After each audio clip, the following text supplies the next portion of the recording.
I think commitments from governments around the world on the emissions of greenhouse gases and the carbon emissions to get those down to a level that's sustainable for this planet.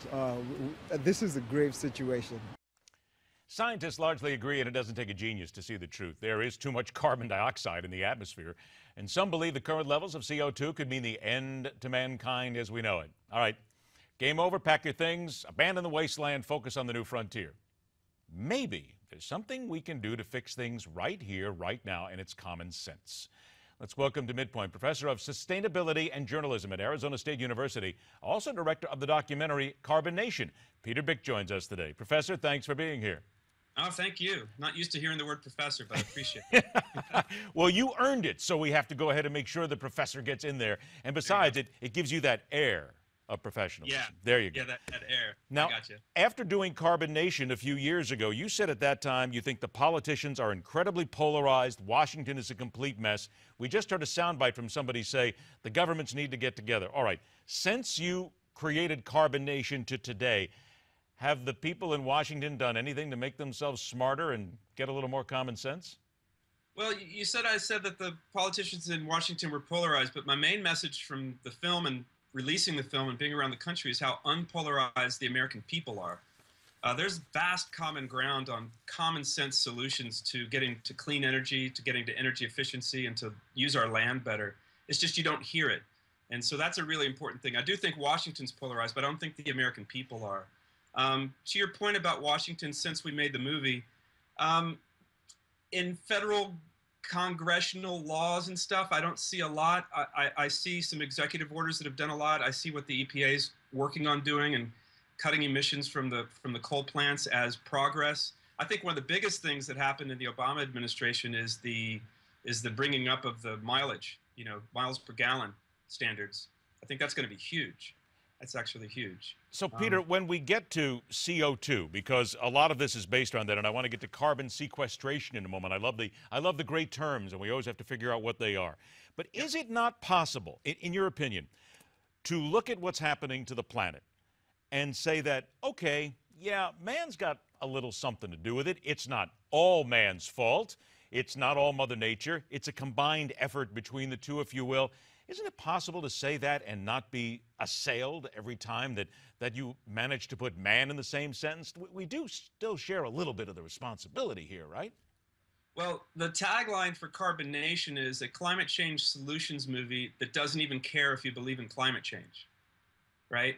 And what that was basically I wanted to make a film my Uncle Phil liked because he was sending me climate denier articles the whole time I'm making a movie about climate change solutions. I personally am pretty well convinced, very well convinced, that the human emission of CO2 in the last 250 years specifically is causing the great spike in our warming.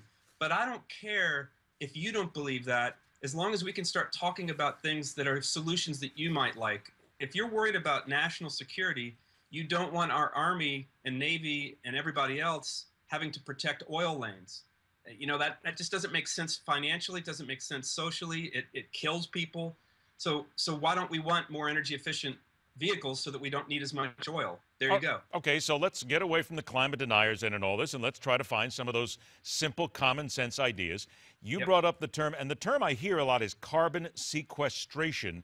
And even I know a couple of years ago when you did the film, you talked about a lot of the carbon being in the soil. Okay, wait a minute now. You've blown a lot of minds here because I don't think anybody's ever really talked about this. In the soil? Yeah.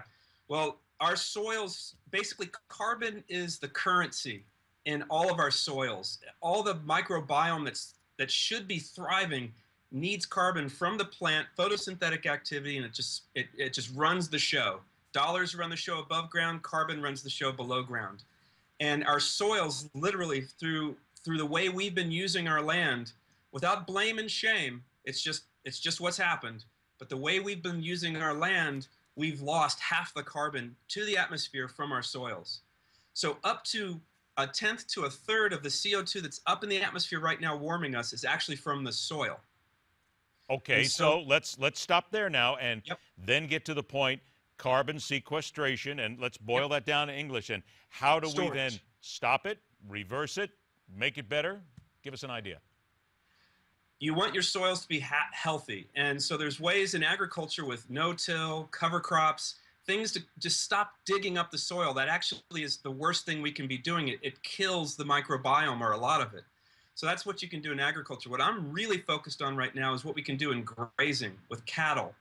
And if we take grazing and we do something called regenerative grazing, where we break up the land into small paddocks and move the cattle around in little, tight, compacted herds, we mimic the way the bison used to move around the Great Plains, and we mimic the way the predators used to move them. So it's a really heavy hit on the ground with their hooves and their manure, and they stimulate seed growth, and then we take them off and we let that land rest for about 80 days, 90 days, depends on where you are in the country or in the world. And it's that rest period that we're actually replicating the way grasslands and animals evolve. Okay, what's the downside of all this, and what will be the pushback? It sounds pretty simple, pretty obvious. It's really simple, and what happens is that system turns on the soil, and you get amazing water infiltration. You get amazing nutritional values in your food. It's a beautiful thing. The ranchers can make money easier. They can get out of debt faster. And so our film Soil Carbon Cowboys talks about that, and we need science for that. So there's no downside to it, though. There's no downside. If the downside we haven't found yet, we're looking. I've been looking for 8 years. Making the land more productive, making the farmer and the rancher more resilient to the ups and downs of the market, making the land more resilient in flood and drought, because it's the watersheds that get healed the best. Are the farmers buying into this? Slowly. Why slowly? 30 seconds. Why so slow? My grandfather didn't do it that way, and I don't want people laughing at me at the bar on Saturday night. Okay. 15 seconds. Is it time for us to get rid of that blame and shame theory you mentioned earlier? Oh, absolutely. I mean, the blame and shame is just a waste of time. Who cares how we got here? What are we going to do now? I just learned an expression yesterday. Ignorance stops today.